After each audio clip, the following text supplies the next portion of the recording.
আমি সেই জন্য বলছি এগুলো বাজারে দাম হয়েছে 2200 টাকা বস্তা, 25 টাকা 23 টাকা হোলসেলাররা দিচ্ছে, কালকে আমাকে বলে গেছে। বিক্রি করা উচিত।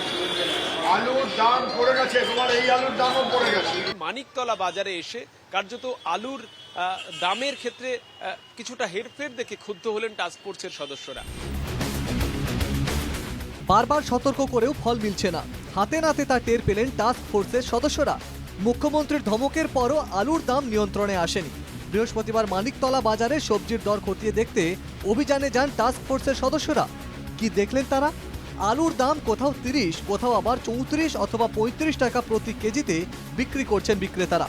পাঞ্জাব থেকে প্রায় 100 ট্রাক বোঝাই আলু এসেছে রাজ্যে, তাই আলুর দাম এখন প্রায় 26 টাকা প্রতি কেজি হওয়ার কথা, দাবি টাস্ক ফোর্সের সদস্যদের।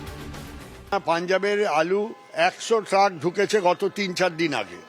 সেই আলু ঢোকার ফলে বাজারে দাম একেবারে পড়ে গেছে 1100 টাকা বস্তা। পাঞ্জাব আলু কালকে বিক্রি হয়েছে সব জায়গাতেই। সেই আলুটা ম্যাক্সিমাম বাজারে 26 টাকা বিক্রি হতে পারে, এর বেশি 26-27 টাকা। সেইটা এখানে মানিকতলা বাজারে এখন দেখছি ওরা 34 টাকা করে বেচছে। আমরা বারণ করেছি। মানিকতলা বাজারে এসে কিছুটা চড়া দামে আলু বিক্রি হতে দেখে ক্ষুব্ধ টাস্ক ফোর্সের সদস্যরা।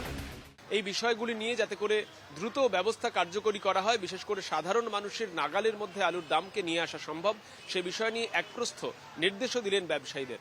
সুরজিতের সঙ্গে সৌরজ্যোতি বন্দ্যোপাধ্যায়, NKTV বাংলা, কলকাতা।